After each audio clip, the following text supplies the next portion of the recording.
This is the story of a yogi who was born in a small village named Adivaraputta. The village is located near the mouth of the sacred Godavari River in the fertile rice paddy country of Andhra Pradesh in South India. Satyaraju was born on January 24, 1935, into a poor family of weavers. His father died when the boy was only 2 years old. His mother and grandfather struggled in poverty to bring up the outspoken young boy. Just outside the village is an irrigation canal that brings water from the Godavari River to the nearby paddy fields. One hot afternoon when Satyaraju was 14, he and 11 friends went swimming in its cool waters. Nearby was a grove of tall palmyra trees. Its fruit was ripe, so it was juicy and sweet. The boys found 3 fruit on the ground and divided them up. Satyaraju sat on the canal bank and squeezed his piece of fruit to extract its juice. Suddenly his body began trembling. A light and the sound of Om emerged from the fruit in his hand.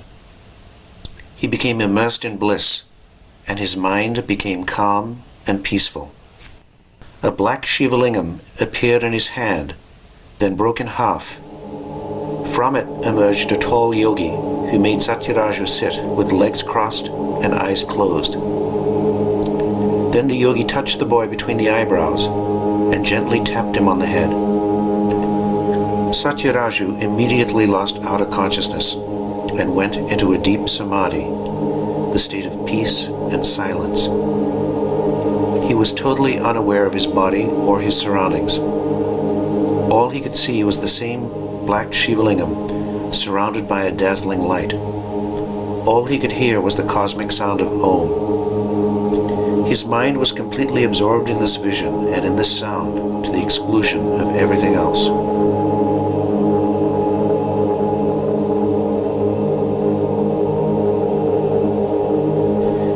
These events took place on August 7 of 1949. For the next 8 years, the young yogi meditated in samadhi for at least 23 hours every day. For another 4 years, he meditated at least 12 hours every day.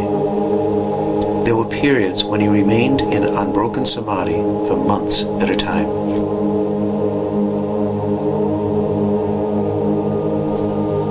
Meditation in samadhi brings about a profound transformation. It is a process called tapas. Many centuries ago, the ancient prophecies about Shivabala Yogi were written down in the nadis. This is not an ordinary soul. He is a wonderful manifestation composed by Lord Shiva himself. This soul has the power of Lord Shiva. Swamiji is an incarnation of God.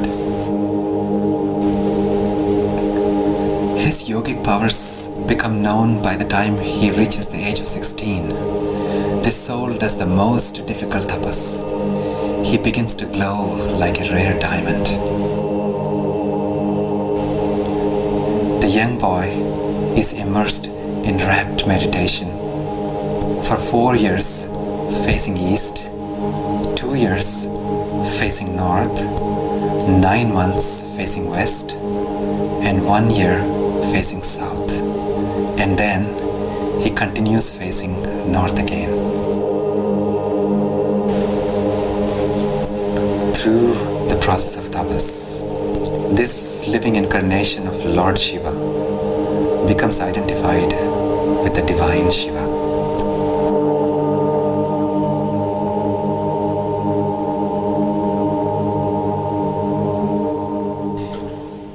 When he completed 12 years of tapas at the age of 26, he was transformed.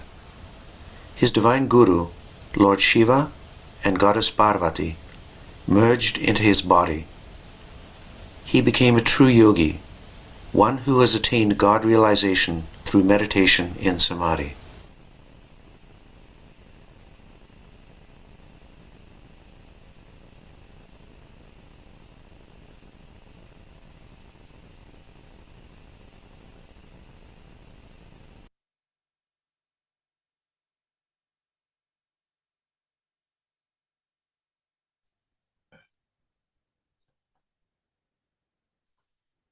Good morning, friends. Welcome to the Sunday Global Meditation Program. My name is Lalit. Me and my colleague Anirudh do this program every Sunday. Before I start, I just want to share that this meditation technique which I'll be sharing with you is based on the teachings of my Guru, Sri Shiv Bala Yogi Maharaj.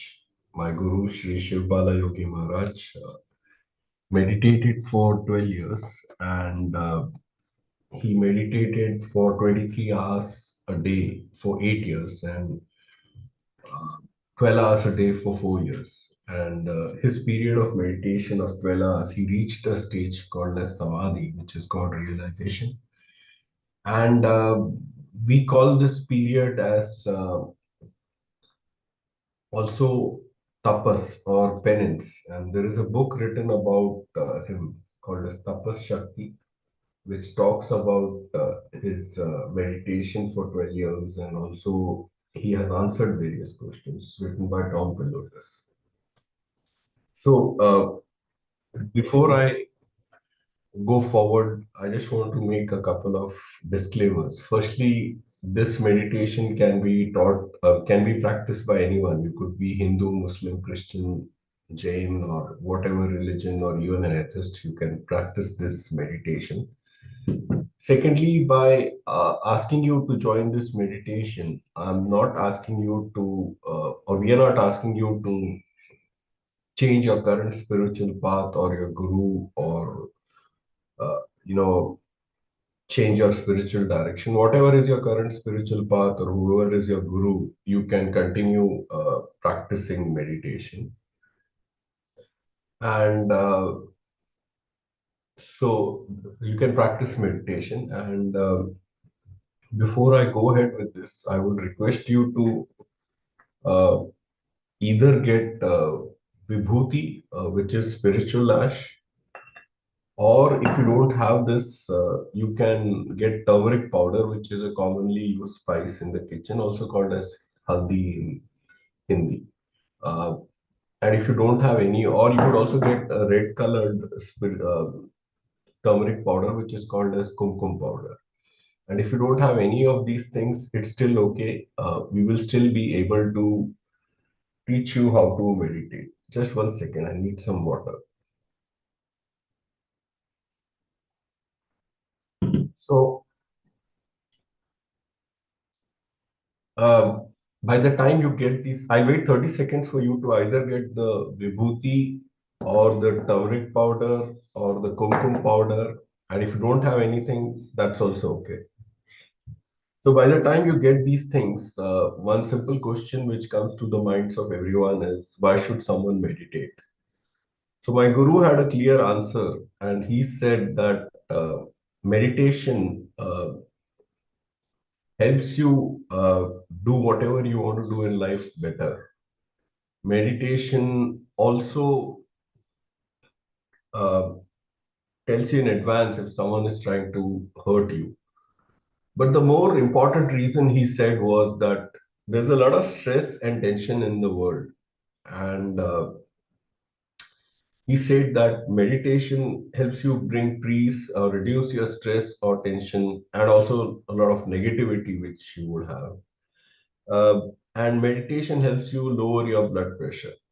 I presume there are many more reasons I could go on and on for why should someone meditate.